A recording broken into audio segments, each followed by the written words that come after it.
Susan Adams. This is Clive Titmuss, and we're here at Early Music Studio today talking about this grand piano which was built by the Broadwood Company in London in 1809.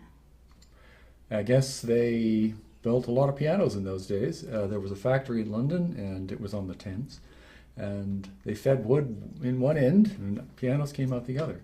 But it was still a matter of individual craftsmanship. Each craftsman had his bench, and one person would make an action, one would do the finishing, one would do the stringing.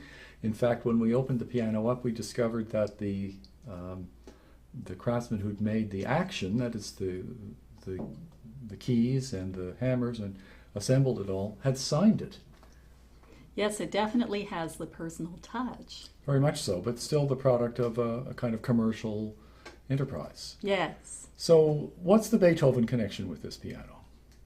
Well, Beethoven's friends and students got together and bought a Broadwood piano for him, which was a wonderful thing to do. Yes, they were in London. They'd emigrated from Vienna to London. A courageous move. I guess they were young and wanted to make their names. London was a better place to do that because of it was George V at the time.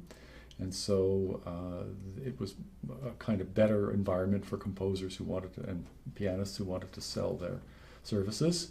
So they got together and approached John Broadwood about making a piano for Beethoven and giving it to them kind of in the sort of like a product endorsement.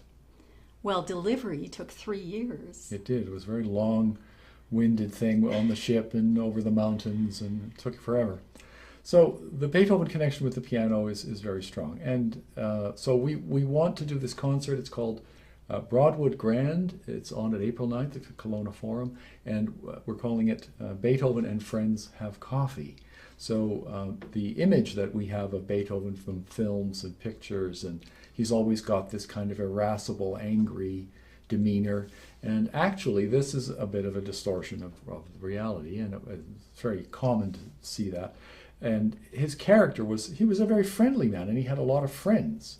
And among those friends was Anton de Gabelli, who was a guitarist and publisher. And Anton de Gabelli was, in fact, Beethoven's publisher of many of the early sonatas. So he actually wrote charming pieces for guitar and piano, and we're going to play some of that music. And Beethoven himself wrote pieces for mandolin and piano at the request of a patron. So we recently restored a mandolin here at Early Music Studio. We're going to play some of that music as well. Yes, and I'll be playing, of course, a Beethoven sonata and also a Haydn sonata. Haydn lived in London and had a successful career there for a long time. And we know he played Broadwood pianos, although we don't know whether he played this one. Okay, so let's talk a little bit about the piano itself, what it's like to play. And one of the really interesting technical questions about the piano, it doesn't have any iron frame like a modern piano has. It's all made entirely of wood. And it has, instead of having in the treble 3 strings to the note and then kind of lower down 2 strings, and then in the bass only 1 string, as a typical modern piano has that layout. This instrument has 3 strings for every single note, and right to the bottom to the top.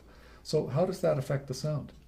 Well, it gives it a clarity which is characteristic of this type of piano, especially when combined with a leather-covered hammer as opposed to a felt hammer on a modern piano. It also means you have to do a lot more tuning. There's a lot of tuning. Well, tuning is something I like to do, actually. Good. So now it has a bit of a different layout for the pedal as well. Yes, it does. Maybe demonstrate it. It has 2 damper pedals as opposed to 1 on a modern piano.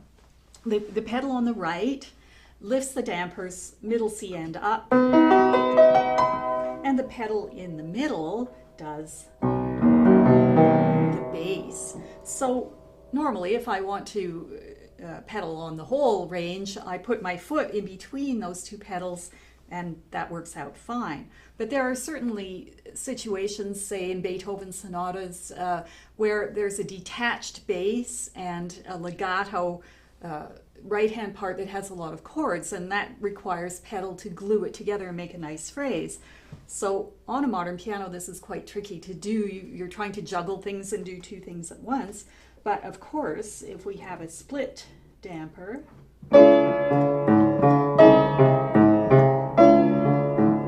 it becomes a simple matter to accomplish. accomplish this. You don't really think of that effect, but it's amazing when you hear it. Yes. And I guess Beethoven actually used special little marks in the music to indicate this. Yes, there were, we call them carrot heads quite often, little triangular staccato marks on the score. Yes, they were quite detailed, the scores, Beethoven scores. That was one of the changes that came about in music history. He was detailed. Famous for really writing down what he Yes, wanted, exactly. and we're glad that he did. So then there's also another issue with the dampers, and that is that because we would say, a modern pianist would play this piano and say, well, look, damping is terrible, because as if it were a deficiency, but actually it's a benefit. Well, it's certainly, if your modern piano had this level of damping, you would call your technician and say, fix my dampers. But for this type of instrument, when we hear that lasting sound after you're not playing, then it provides a very interesting veil of resonance over the piece. It's kind of like a reverb. Yes, adding reverb exactly. to it. It warms it up, and of course it changes. It depends which notes you're playing, which resonance you'll get. So the whole thing changes through the piece and makes a very interesting color. So what's it actually like? How does it feel to you? Because you play modern piano, but you play also fortepiano, Viennese piano. You play harpsichord. Yes. So how does it actually feel, this piano? How is it different from modern instruments or other instruments that you played? Well, they're all different. This has a lighter touch, of course, because it's a smaller construction, and yet it requires a little bit of a squeeze as we get to the bottom of the key travel. If I just play some notes, it's pretty. It sounds maybe a little disembodied, but if I add a little bit of grip, it's not really louder, but it has more intensity, and it starts to really sing the way this piano can. You can actually hear that.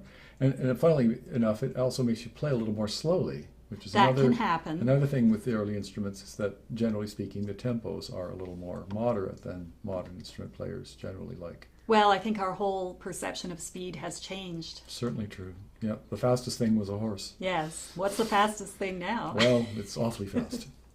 So we'd like to wrap this up now. What would you say about your Broadwood piano, and how do you feel about it? Well, I love this piano. It's wonderful to play. I've learned a lot from it. It's a voice from the past.